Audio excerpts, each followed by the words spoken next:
Bountiful, a remarkable place. Beautiful homes, abundant gardens, energetic businesses, robust children, and good neighbors. You know, some of us like to come up here on an afternoon or an evening and take a look at our town. It's a satisfying view.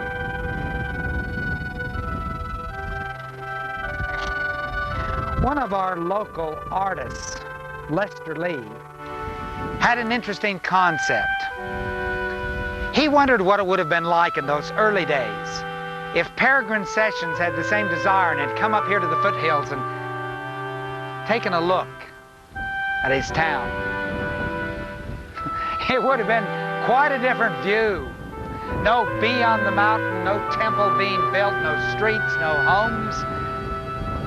Only the sunset reflecting upon the lake and the island below.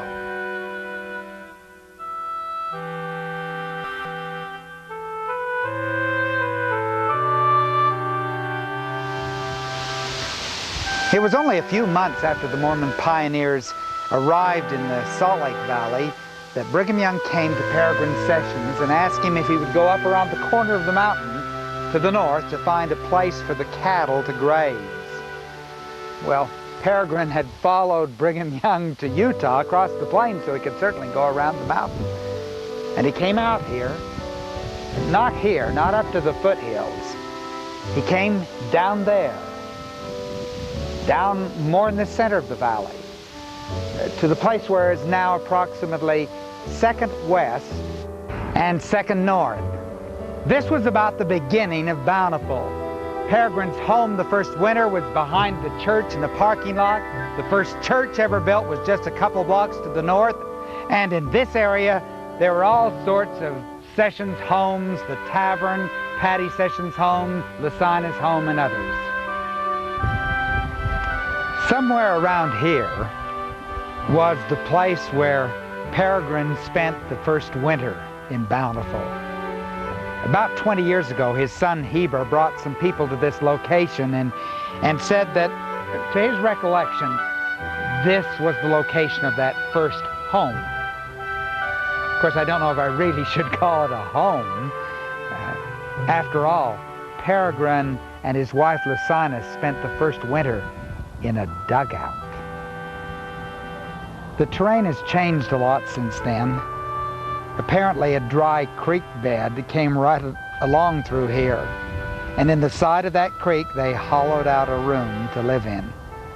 Goff Dowding in this rendering shows his thought of what that dugout may have looked like with its roof of cottonwood branches and sod and cowhide covering the door.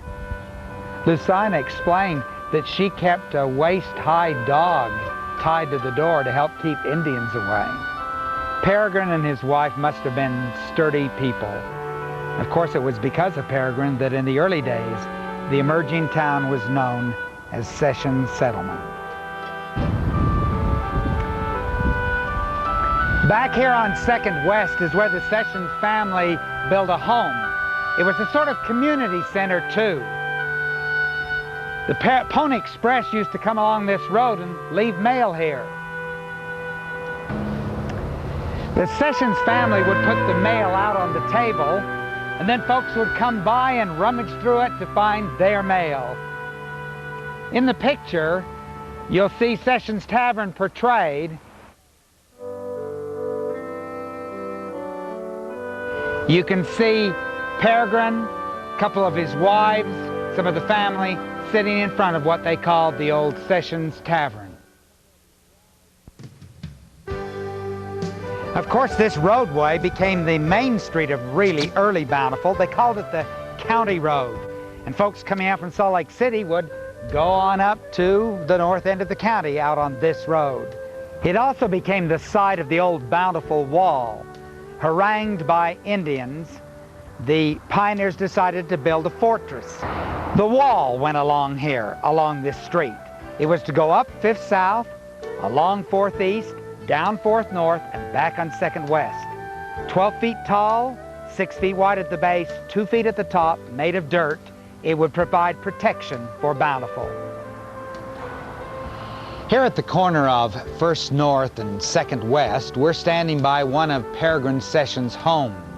It was a home that he built for two of his wives. Of course, you can tell that the house has been remodeled, but we can still see the old rock foundation along the bottom. Lucina and Emerald Sessions were the two wives that lived in this particular home along with their families together. I have a lot of admiration for those wives. History tells us that during the time that Peregrine lived in Bountiful, he spent 15 years away from here on missions. It was the wives, Lucina, Emerald, the rest, who stayed here and held down the fort. Here's a picture of Peregrine with 6 of his wives. These women carried a big load in early pioneer communities. Lucina served in the Bountiful Relief Society presidency for 37 years. Another of the remarkable Sessions women was Patty Sessions, Peregrine's mother. Born in 1795, she lived almost a century. During her life, she struggled through the trek across the plains, developed the Sessions plum, and ran a schoolhouse in Bountiful called Patty Sessions Academy. In 1992, we celebrated the centennial of the incorporation of Bountiful as a city. I'd like today to ask you to pretend with me that it's 100 years ago. And we're going to take a walk through Bountiful, as it was then. You'll need to use your imagination. We'll be walking down 2nd West to 5th South, up 5th South to Main Street, and then coming back along Main Street. It's 100 years ago.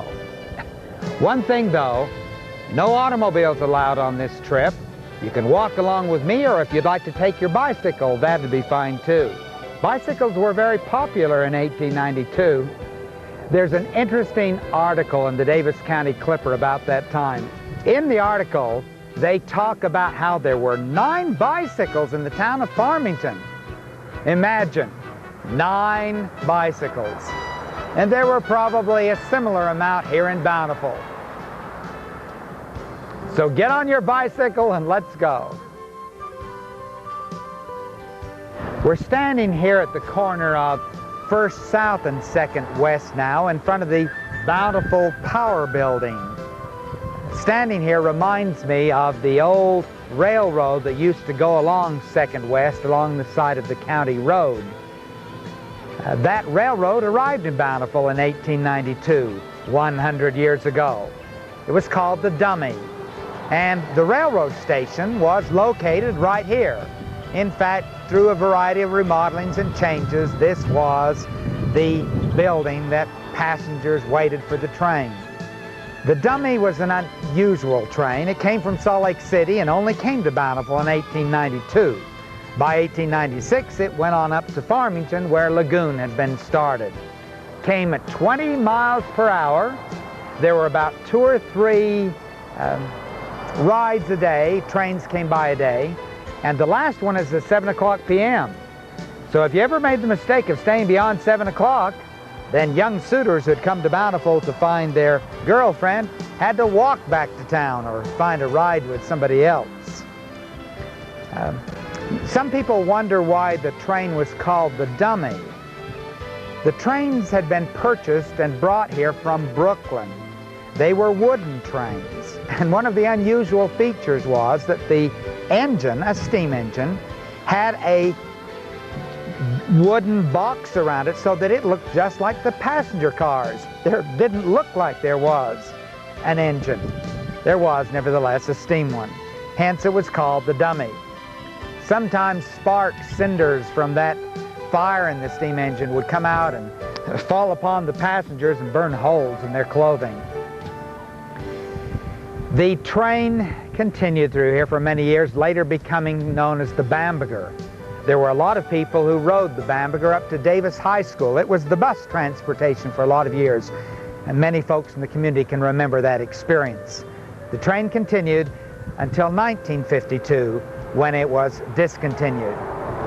While we're standing here, I want you to look just across the street, if you will. Of course, all you see now is a pile of wood that colonial lumber keeps there. But that was the location, I'm told, of Patty Sessions Academy. We spoke about that earlier, and that's where she held her school. And speaking of schools, that's a good transition to this location. We're at the Bliss Hall. We've come along 2nd West, 4th South, and we're just slightly up the street to the east from 2nd South. Location of the old Bliss Hall, currently the law offices for George Fidel. The Bliss Hall was built in 1872 by the Congregational Church and was named for Charles Bliss, a New England minister. It was a school, a place for church meetings and for community meetings. Those who attended school here were non-Mormons generally, and also some Jack Mormons. Some of my own ancestors fall into that last category. It was also a place where they gathered in the evenings, and they held especially lively debates here. The trade issue of tariffs or liquor issues were discussed at great length, and the two opponents argued vociferously. The community flocked in to Bliss Hall as a place to gather together and to learn.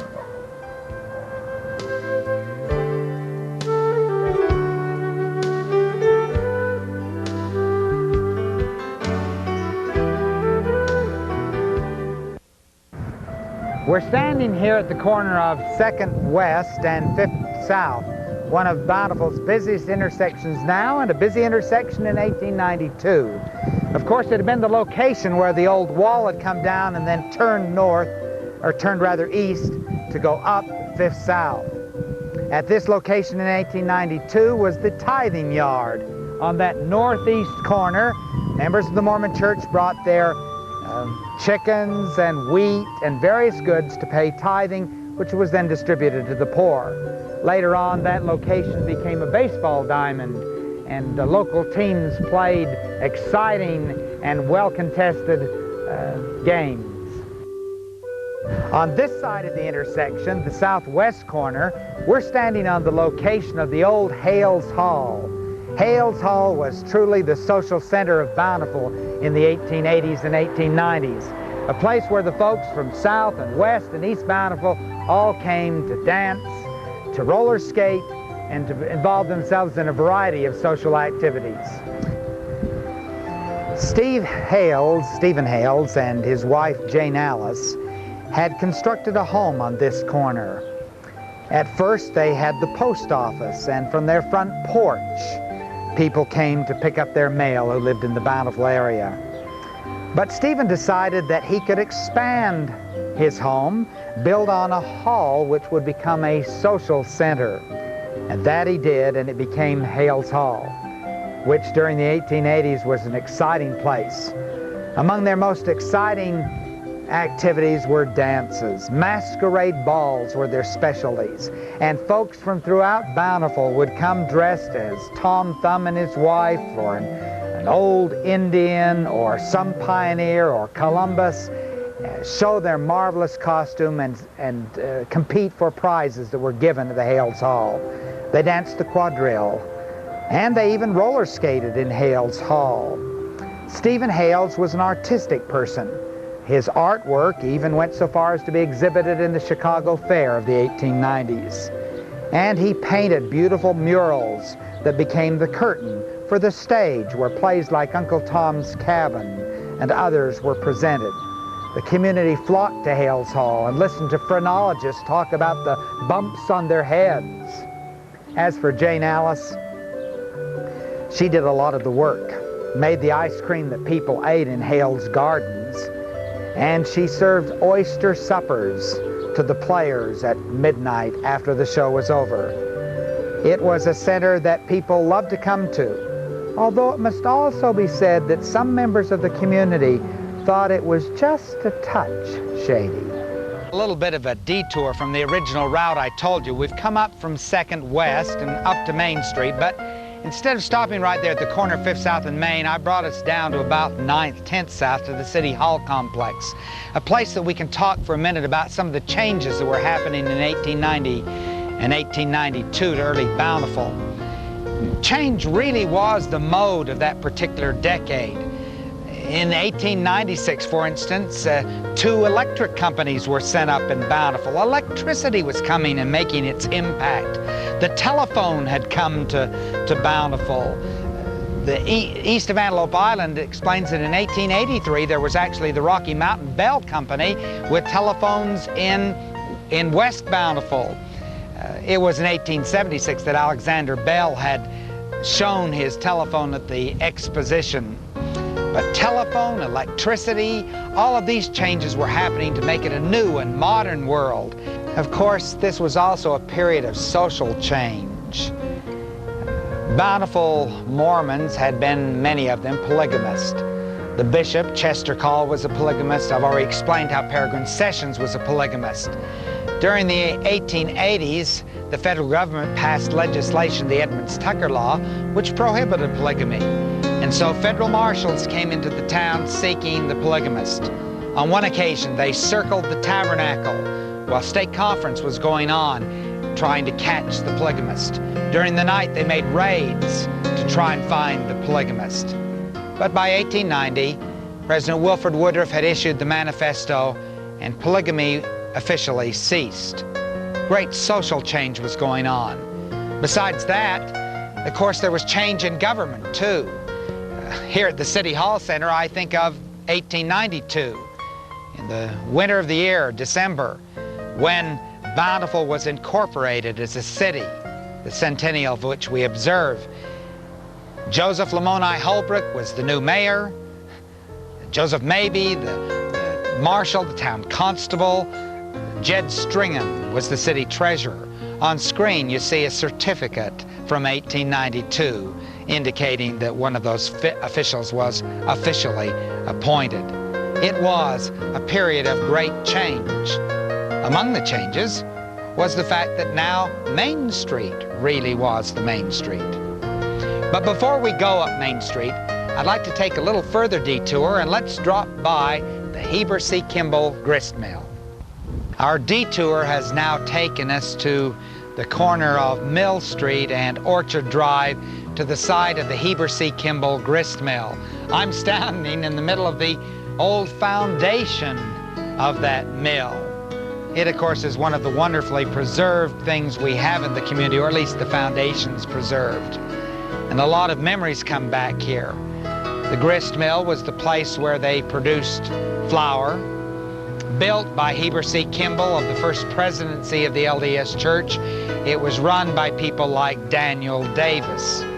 Large pond surrounded was associated, of course, with the mill, a place where people ice skated in the winter, and all during the year, a place where folks were baptized. It was the baptismal font for Bountiful. Later on, it grew into disuse. And sometime after that time, in the upper stories of the old mill, the story is that they used to house some bears. A man by the name of McNeil. Folks used to come up here and point out the bears. It was kind of like the haunted house of old Bountiful.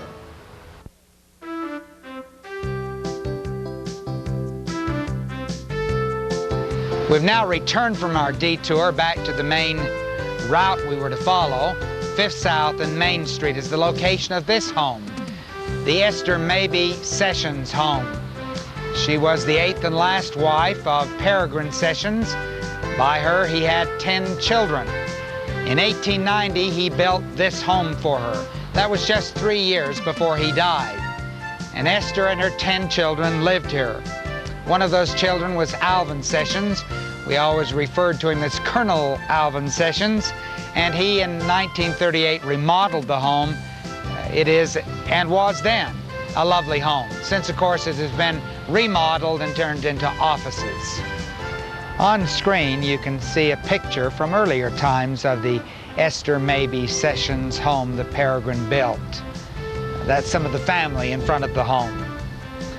Just to the east of the Sessions home, where Payless Drug is now located, was the home of Gents Peterson for many years.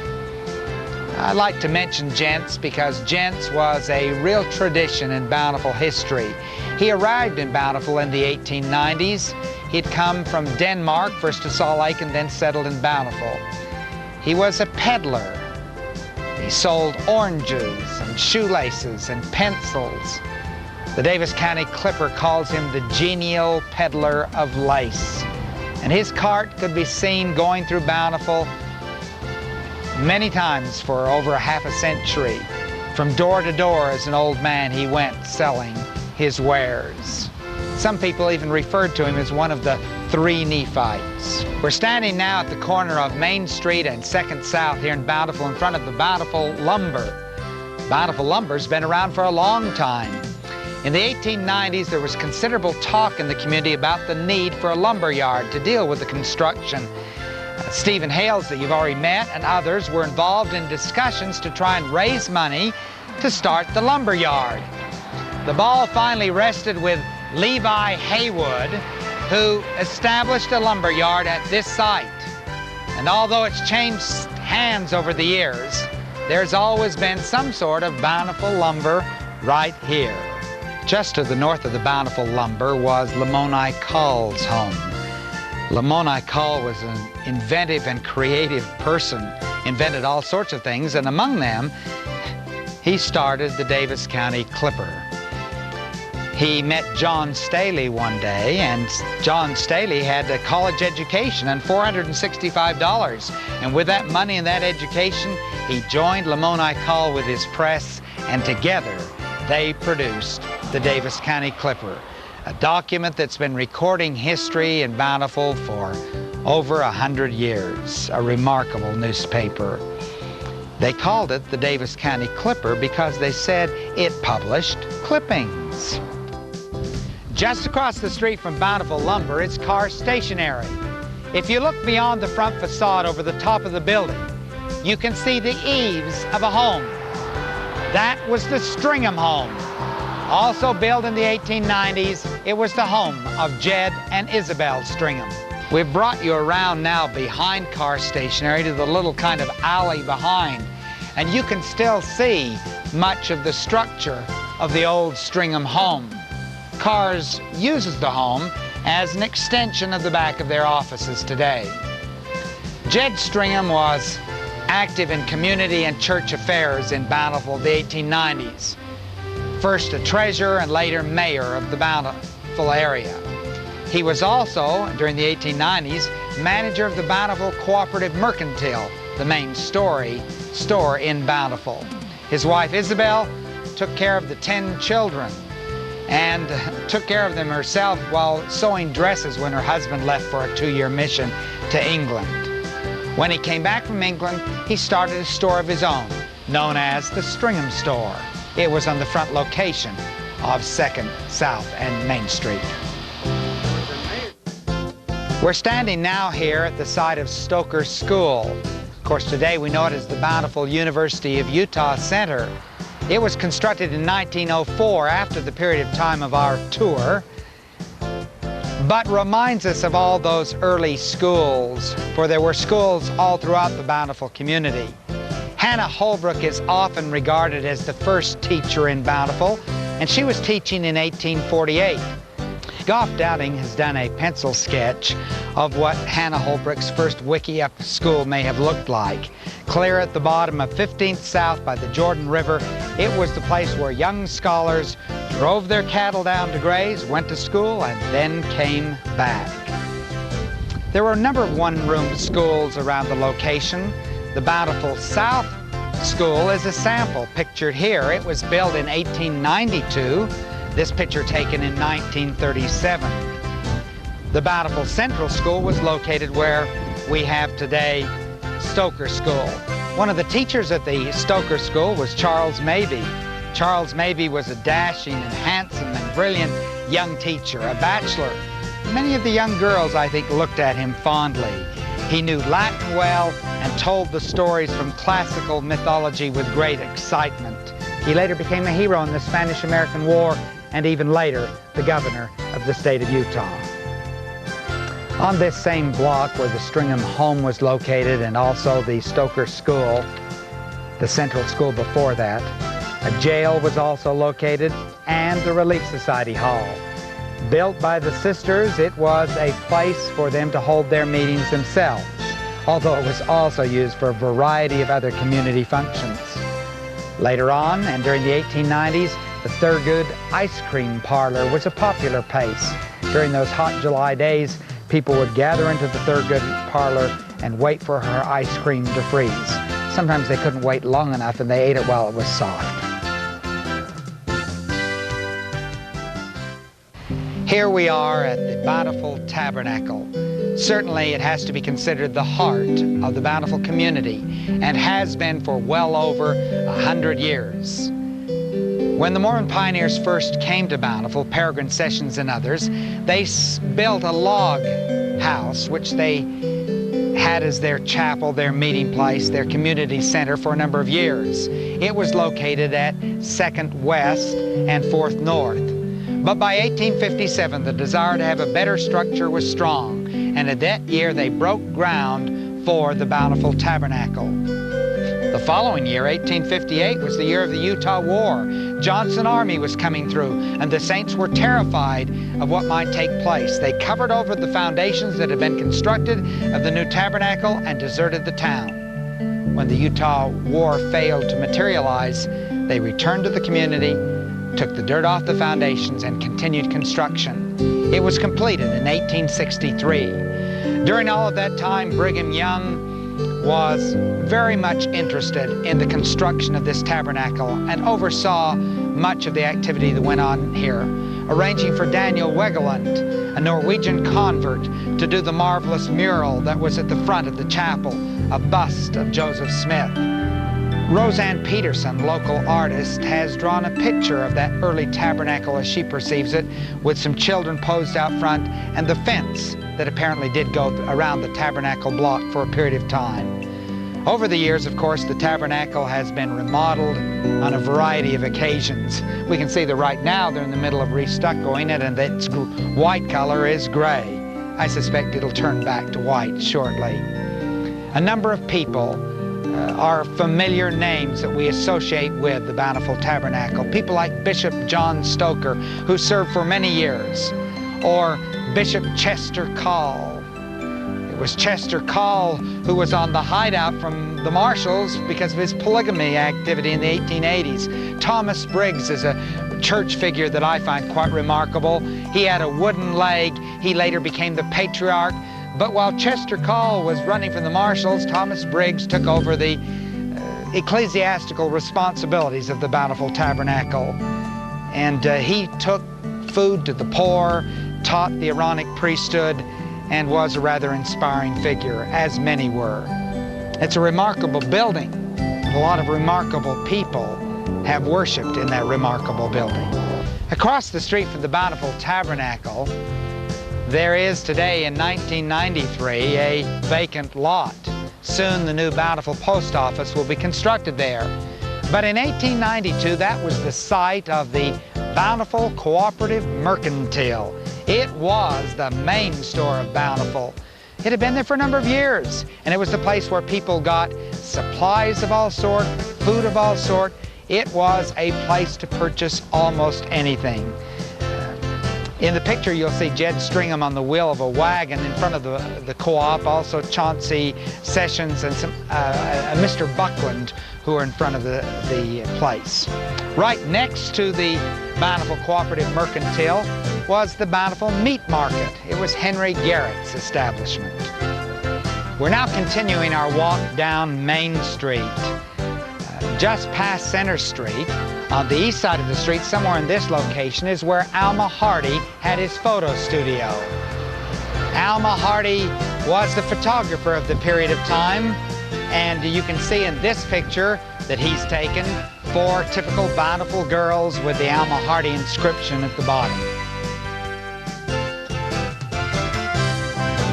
The Lakewood Furniture Store, as many of us have known it, was much earlier the Bountiful Opera House.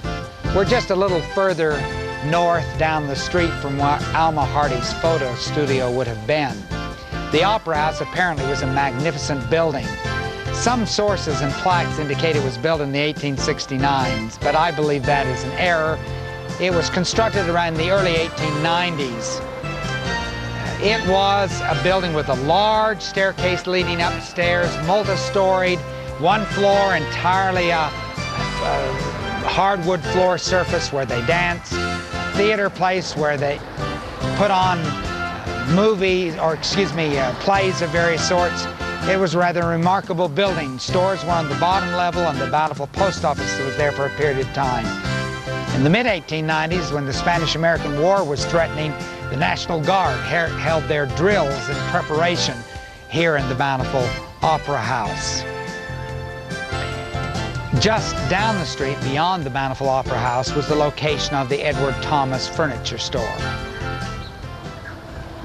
I've chosen to end our tour of 1892 Bountiful by coming to this location at the corner of 2nd North and Main Street, the site of the old Jack Lewis Saloon.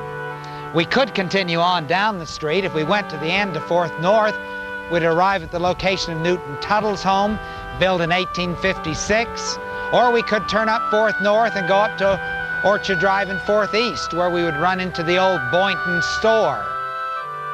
But here is where I choose to end the tour, at the Jack Lewis Saloon.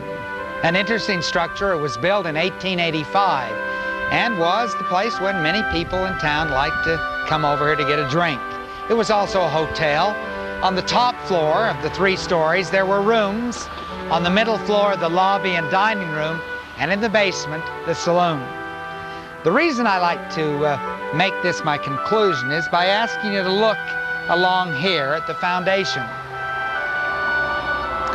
Now you'll notice that that foundation has this strange construction of arches, and after a moment you'll suddenly of course realize that that's not the foundation at all, that rather those are the top of arches over doorways or windows, that although this is ground level now, in the 1890s or sometime, the ground level must have been much lower. There's been a big change. It's a big part of our lives. Bountiful then is not bountiful now. Things have changed. Muddy streets have turned to asphalt. Electricity has come and given us television. Automobiles go down the street. There have been social changes too. But just as there have been change, there also is a foundation, a strong foundation. And I'm convinced that that foundation continues.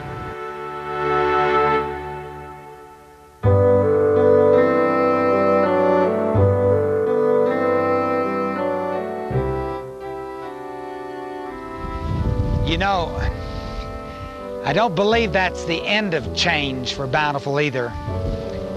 When I come up here and look down at the town, I can't help but wonder what the future holds.